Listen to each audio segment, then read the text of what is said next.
Hello दोस्त, आज के सेशन में मोस्ट इम्पॉर्टेंट क्वेश्चन करेंगे जो कि साइंस से रिलेटेड है। आपका जीव विज्ञान कह सकते हैं, जो मोस्ट इम्पॉर्टेंट सारे एग्जाम में पूछे गए हैं, चाहे आप कोई भी पेपर उठा के देख सकते हैं। तो चलिए क्लास को स्टार्ट करते हैं। और आज की क्लास में कितने रहेंगे क्वेश्चन तो मैं बता दूं, यहाँ पे 18 क्वेश्चन हैं टोटल। और बताइएगा आपके 18 में से कितने मार्क्स आए हैं। तो क्लास को बिना लेट किए हुए चलिए क्लास को स्टार्ट करते हैं। और लास्ट तक प्लीज़ वीडियो में बने रहिए और जल्दी से नहीं, ठीक है। तो क्वेश्चन फर्स्ट आप लोग के स्क्रीन पर आ चुका है, ये रहा। मानव शरीर में प्रचुर मात्रा में कौन सा तत्व है, ठीक है। तो यहाँ पे कार्बन, आयरन, नाइट्रोजन, ऑक्सीजन सबसे ज़्यादा पूछा गया। प्रचुर मात्रा में इसका तो अधिक, तो ये ऑक्सीजन होता है। कितना परसेंटेज की अगर बात करें तो ये आपका 62% होता है, ठीक है। नेक्स्ट क्वेश्चन की तरफ बढ़ते हैं। आहार में लवण का मुख्य उपयोग क्या है। लवण जो नमक हो, जल में भोजन के कणों की विलेयता को बढ़ाना है। ऑप्शन में भोजन के पाचन के लिए अपेक्षित हाइड्रोक्लोरिक एसिड लघु मात्रा में पकाने की प्रक्रिया को। तो इसका राइट आंसर स्वाद को, भोजन को स्वाद बनाना, ठीक है। आहार में जो लवण का मुख्य उपयोग होता है, the right answer D is the correct answer हुआ, भोजन को स्वाद बनाना, ठीक है।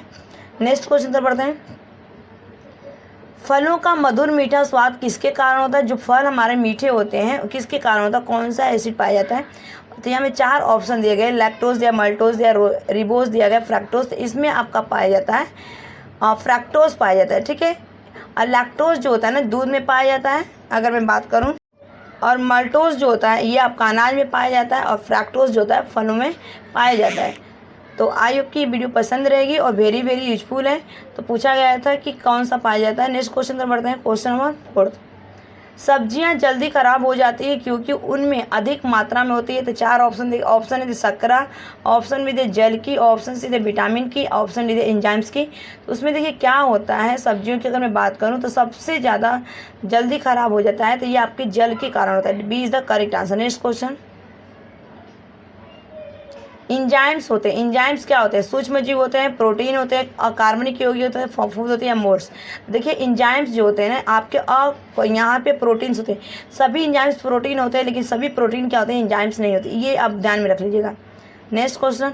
इंजाइम के प्रोटीन भाग को क्या कहते हैं। तो इंजाइम के प्रोटीन भाग को आइसो एंजाइम कहते हैं, होलो एंजाइम कहते हैं, एपो एंजाइम कहते हैं, उपयुक्त सभी। तो इसे कहते हैं एपो एंजाइम। इंजाइम्स के प्रोटीन भाग को क्या कहा जाता है, तो apoenzyme C is the right answer. Next बढ़ते हैं। पशु प्रोटीन को प्रथम श्रेणी का प्रोटीन माना जाता है क्योंकि। तो 4 ऑप्शन है। अनिवार्य अमीनो एसिड से भरपूर होता है, बिल्कुल सही। देखते हैं बाजार में सस्ता, बिल्कुल नहीं। सुपाच्य होता है, बिल्कुल नहीं। खाने में स्वादिष्ट नहीं होता है। इसमें जो होता है ना आपका पशु प्रोटीन को जब प्रथम श्रेणी होता है प्रोटीन का, तो इसमें जो होता है अमीनो एसिड की भरपूर मात्रा पाई जाती है। तो राइट आंसर ए, ठीक है। उसके बाद चलते हैं नेक्स्ट क्वेश्चन की तरफ। पित्त का स्रोत क्या है। ऑप्शन है पित्ताशय, ऑप्शन में यकृत, ऑप्शन से पित्तवाहिनी, ऑप्शन डी अग्नाशय। तो जो पित्त का स्रोत होता है ना ये आपका होता है, अगर मैं बात करूं तो B is the correct answer होगा। इसी को बायोकेमिकल फैक्ट्री के नाम से जाना जाता है, ठीक है। और इसकी स्टडी को हम बोलते हैं हिपैटोलॉजी, ठीक। और यहीं पर आपका यूरिन का जो होता है सिंथेसिस होता है। गहरे तले हुए खाद्य पदार्थ के कैंसरजनक होते हैं क्योंकि उनमें प्रचुरता क्या होती है। तो अगर मैं बात करूं तो उसमें सबसे ज़्यादा वसा होती है। तो 4 ऑप्शन दिए गए हैं। तो इसमें राइट आंसर की मैं बात करूं, गहरे तले हुए खाद्य पदार्थ कैंसरजनक होने किसके कारण में होते हैं, तो ये वसा के होते हैं। A is the right answer. Next चलते हैं। डायस्टेज एंजाइम का स्रोत है। तो 4 ऑप्शन दिए गए। ऑप्शन ए दिया लार ग्रंथि, ऑप्शन बी दिया अमाशय, ऑप्शन सी दिया यकृत, ऑप्शन डी दिया है अग्नाशय। तो जो डायस्टेज एंजाइम का जो मुख्य स्रोत होता है ये आपका लार ग्रंथि होता है, भोजन को पचाने में काम करता है, ठीक है। जैसे आपका टाइलिन एंजाइम्स होते हैं और ये 2 में तोड़ता है, ठीक है। उसके बाद चलते हैं नेक्स्ट। किसकी उपस्थिति के कारण गाय के दूध का रंग पीला होता है। बहुत बार ये क्वेश्चन पूछा गया, very very most important question है। जेंथोफिलिन, राइबोफ्लोविन या राइबोलूस या कैरोटीन। अगर मैं बात करूं तो जो दूध में गाय का रंग पीला होता है तो ये आपके कैरोटीन के कारण होता है, ठीक है। D is the correct answer होगा, ठीक। और इसमें एक प्रोटीन पाई जाती है केसिन करके। उसके बाद चलते हैं नेक्स्ट क्वेश्चन की तरफ। लार किसके पाचन में मदद करता है। तो ये सभी को पता है कि लार बहुत बार ये पूछा गया है। तो 4 वसा, स्टार्च, प्रोटीन, विटामिन। तो ये जो होता है लार स्टार्च में, ठीक है, जो आपका मंड कहा जाता है, स्टार्च को कहा जाता है, ठीक है। तो उसमें ये आपका मदद करता है। खट्टे दूध में होता है तो पूछा गया acetic acid, tartaric acid, citric acid, lactic acid. जो खट्टे दूध में होता है लैक्टिक एसिड होता है, ठीक है। यहाँ पे इसका राइट आंसर क्या होगा, लैक्टिक एसिड। और जब हम ज़्यादा काम करते हैं, थकावट हो जाता है हमारी मांसपेशियों में, आपको एक एसिड जमा होता है लैक्टिक एसिड। अस्थियों और दांतों में मौजूद रासायनिक द्रव्य पूछा कैल्शियम सल्फेट, इसका राइट आंसर होगा। तो 4 ऑप्शन भी देख लेते हैं। तो राइट आंसर क्या होगा, कैल्शियम फॉस्फेट, ठीक है। Calcium phosphate is the correct answer होगा। अस्थियों और दांतों में मजबूत रासायनिक द्रव्य जो होता है कैल्शियम फॉस्फेट। उसके बाद चलेंगे नेक्स्ट क्वेश्चन की तरफ।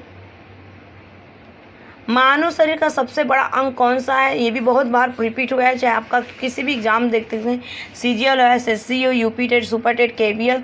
तो राइट आंसर क्या हो जाएगा यहाँ पे, अगर मैं बात करूँ यकृत, ठीक है। यकृत को क्या होता है, अगर तो ये पुनः क्या होता है, रीजनरेट हो जाता है, ठीक है। और हमारे शरीर का सबसे बड़ा अंग होता है, आंतरिक अंग होता है। तो right answer C is the correct answer. और इसकी स्टडी को हिपोलॉजी कहते हैं। और यहीं पे यूरिन आपका बनता है, जो आपका मूत्र होता है यहीं पे बनता है यकृत में।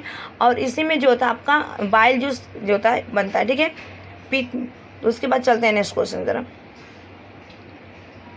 निम्नलिखित में से किसको RBC का कब्रिस्तान कहा जाता है, तो ऑप्शन है यकृत, ऑप्शन में प्लीहा, ऑप्शन से मस्तिष्क, ऑप्शन है हृदय। तो प्लीहा, जहाँ पे RBC को कब्रिस्तान कहा जाता है, ये प्लीहा में जाके मरता है स्प्लीन में। और इसका RBC का लाइफ होता है 120 दिन होता है, ठीक है। और कहाँ पे बनता है, तो अस्थि मज्जा बोन मैरो में, ठीक। मानव शरीर अपनी अधिकांश ऊर्जा वनस्पति भोजन से किस रूप में प्राप्त करता है, तो ये सभी को पता है कि जो आपका अधिकांश ऊर्जा वनस्पति भोजन से किस रूप में प्राप्त करता है।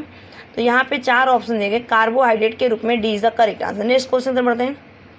निम्नलिखित में से किसको किसी कोशिका में अचल संपत्ति माना जाता है, तो 4 ऑप्शन दिए गए हैं यहाँ पे। कार्बोहाइड्रेट, वसा, प्रोटीन, न्यूक्लिक एसिड। अचल संपत्ति माना जाता है, कोशिका की बात की गई तो न्यूक्लिक एसिड जो होता है, न्यूक्लिक अम्ल। D is the correct answer. Next चलते हैं। तो शायद ये कंप्लीट हो गया 18 क्वेश्चन, यहीं तक था। आई होप कि ये वीडियो पसंद आएगी। Thanks for watching this video. Bye bye, take care. और बताइए 18 में से किसके 18 मार्क्स आए हैं।